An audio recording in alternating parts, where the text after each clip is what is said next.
гости, слушатели, поддржувачи на младинскиот слободарски дух, почитувачи на слободната студентска мисла. Чест ми е да ве поздравам во името на организаторите на овој прекрасен настан, Лазар Попиванов, Георги Велковски и Гораст Милошевски, како и во моје лично име. Јас сум Маријан Забрчанец.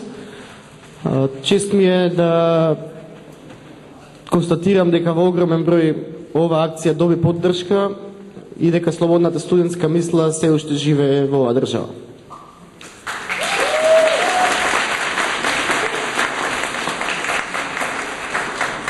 Пред околу 20 години за прв пат дознав што значи системот да ти влијае врз слободата на размислување и уште повеќе да ти влијае и да ти ја забранува слободата на изразување и на говор.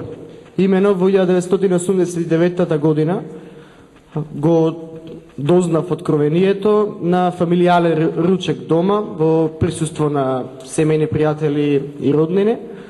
Се разви дискусија за моменталната политичка состојба во тогашната СФРЈ. Татко ми во известна прилика констатираше дека е крајно време Македонија да продолжи да го следи својот сон и конечно да го трасира патот на својата независност. На оваа негова изјава реагираше еден од присутните на домашната софра и добронамерно, но предупредувачки му рече: ова што го кажа овде и да не ти се повтори да го кажеш на друго место за твое добро. Нормално реагирав, бидејќи ми беше чудно и за прв пат слушнав таква изјава од припадник на службите, но татко ми објасни дека тоа е нормално во такво време и во таков процес на владење со државата, дека со тоа едноставно власта и системот сакаат да ја угушат секоја мисла која што не се согласува со начинот на кој што се води државната политика.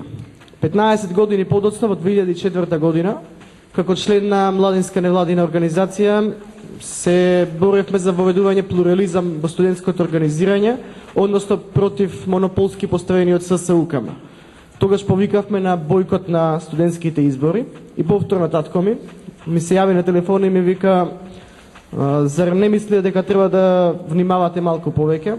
Зарем ќе се борите со авторитети со кои не можете да се носите? Внимавајте за ваше добро. Мене веднаш ми се појави онаа ситуација од 89-та и го подсетив на таа ситуација и го замолив да не се користи со аргументите на службите. Од тогаш не ги критикуваше веќе моите акции. Токму поради овие појави кои што влечат корен од минатото, од стариот систем, денес младите се уште доживуваат гушење на слободната студентска мисла, доживуваат цензура и токму поради тоа деновиве во Грција се случува она што се случува. Верувајте, не поради тоа што е убиено младото момче, туку најмногу поради тоа што тие млади се револтирани и веќе агресивни од представниците на нивните авторитети, од представниците на државата, од представниците на системот кој што ги ограничувал со години. Токму затоа младината која што е пасивна, апатична, недоволно активна, во момент кога ќе се прелее чашата, знае да премине во агресивна. Веќе во овде не сме да бидеме агресивни, туку сме тука собрани за да бидеме неконвенционални и да покажеме дека не се согласуваме со известни структури на образовниот систем, пред се представени од страна на УКИМ и на правниот факултет, кои што и понатаму се обидуваат да ја гуша младинската мисла и слободата на говор. И понатаму се обидуваат да создадат студенти кои што со наведнати глави ќе висат пред студентски прашања, а истите тие утре ќе бидат граѓани кои што со наведнати глави ќе висат пред шалтерите на државната администрација. Многу ми е мило што овие млади луѓе одлучија да се спротивстават на таквиот систем и на таквото однесување спрема нив и одлучија да ја креираат ова вече наречена слободна студентска мисла. Имено неколку од нив се обратиле да учествуваат, се обиделе да учествуваат на ораторските вечери на правниот факултет, меѓутоа грубо биле одбиени со аргументација дека немаат говорничко искуство. Јас знам дека неколку од нив биле повеќекратни прваци во дебатирање во Македонија, па дури на меѓународни дебатни турнири. Аргументот не држи.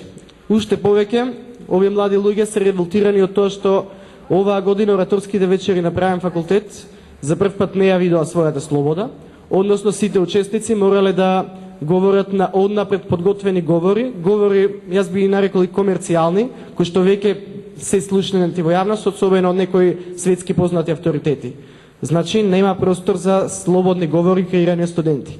Дополнително на тоа, имало јавна дебата во која што однапред се знаело кој што ќе зборува, кој на кого ќе му реплицира и кој на кого не смее да му се спротистави. Почитувани, тоа не е слободна студентска мисла. Ова што ќе го чуете вечерва е вечер во која што секој можеше да се пријави, буквално секој студент без разлика од кој факултет доаѓа. Секој од нив пријавените ќе може да говори слободно, говорите не се проверувани, не се коригирани и не се цензурирани и нормално без никакви ограничувања, дури ни во поглед на време траењето на овие говори.